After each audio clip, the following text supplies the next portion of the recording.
Male masturbation. Does frequency affect male fertility? Let's settle this once and for all. Is your fertility under attack every time you visit the solo amusement park? We're diving into one of the internet's most awkward, hilarious, and surprisingly misunderstood questions. Does frequent masturbation affect male fertility? Spoiler alert. Science has entered the chat, and it's got receipts. The fertility facts. Alright, here's the juice. Frequent male masturbation? Not the fertility destroyer your cousin's friend's barber warned you about. In fact, research shows that for most healthy men, frequent ejaculation doesn't really put a dent in sperm quality. Some data says semen quality might be best after 2 to 3 days of abstinence. But plot twist. Other studies found that even with daily ejaculation, sperm motility and concentration were still cruising at normal levels. Translation. Masturbation isn't the villain in your fertility story. When it's baby-making time, if you and your partner are trying to get pregnant, here's what really matters. Consistent intercourse with ejaculation multiple times a week. Yep, whether or not you're flying solo in between, what counts is showing up for the team when the game's on. But wait, what is male infertility? Anyway, so if masturbation doesn't tank your fertility, what does? Male infertility isn't just about failing to make a baby. It often comes with other red flags, including reduced sex drive or trouble with erections, problems ejaculating, low sperm count, hormonal imbalances, less muscle mass, even unexpected breast growth. Yep, that's a thing. Pain or discomfort in the testicle area. If any of those sound familiar, it might be time to talk to a doctor instead of blaming your bathroom habits. So what does cause male infertility? If masturbation isn't the evil overlord here, what is? Let's look at the real culprits that could be putting the brakes on baby making. 1. Genetic plot twists. Sometimes, it's not you. It's your DNA.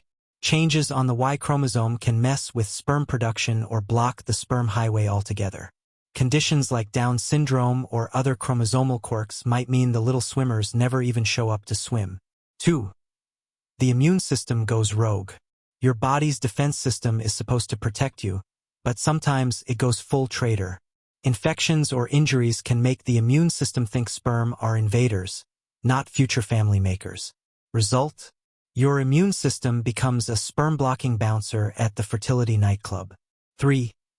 Magi, no, not wise men infections. Male accessory gland infections, magi sound fancy, but they're basically your reproductive system catching a bug. Inflammation or infection in the male genital tract.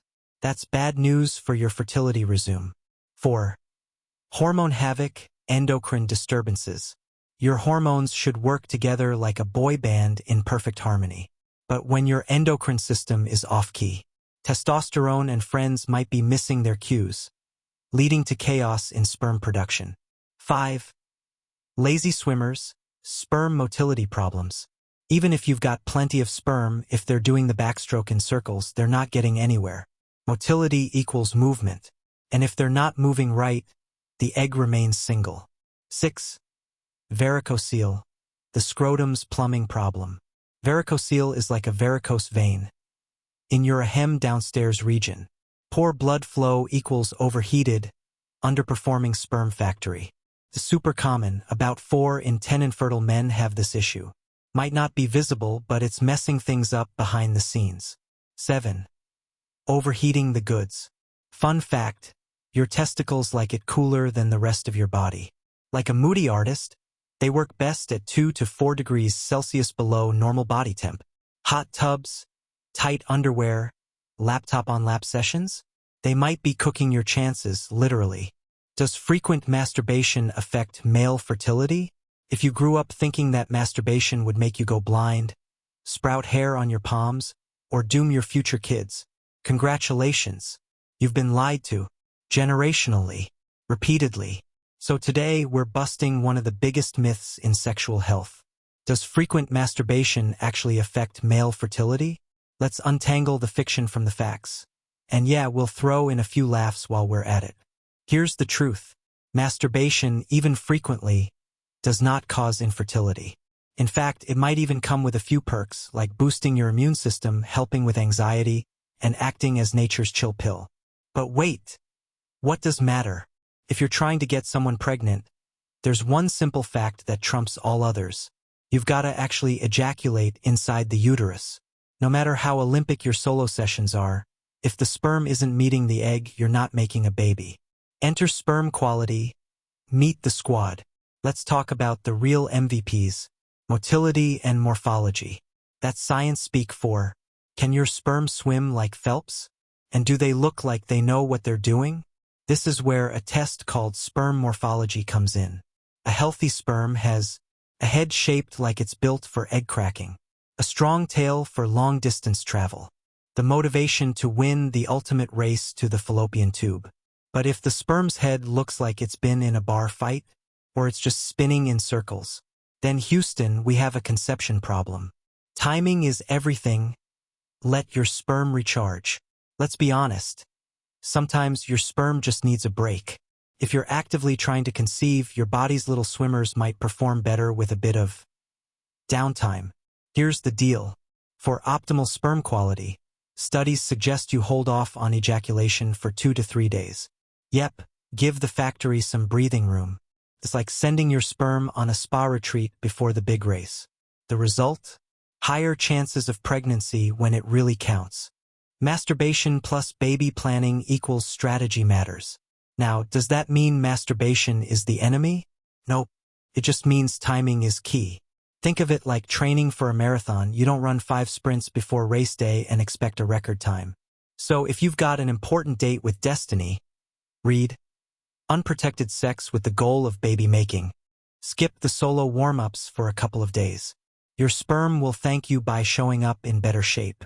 Special case, IVF and fertility treatments. And for those going through IVF or any fertility treatment where sperm samples are required, listen up. Before you give that sample, no ejaculation for 2 to 5 days. That includes masturbation. Why? Because that rest time helps your body build a stronger, more concentrated team of swimmers. Perfect for the lab spotlight. Low sperm count, when quantity does matter. Alright, we've talked about sperm quality, motility, and timing, but what if your sperm army is just understaffed? Let's talk about low sperm count, a major factor in male infertility, and yes, it's more common than you think. What is low sperm count?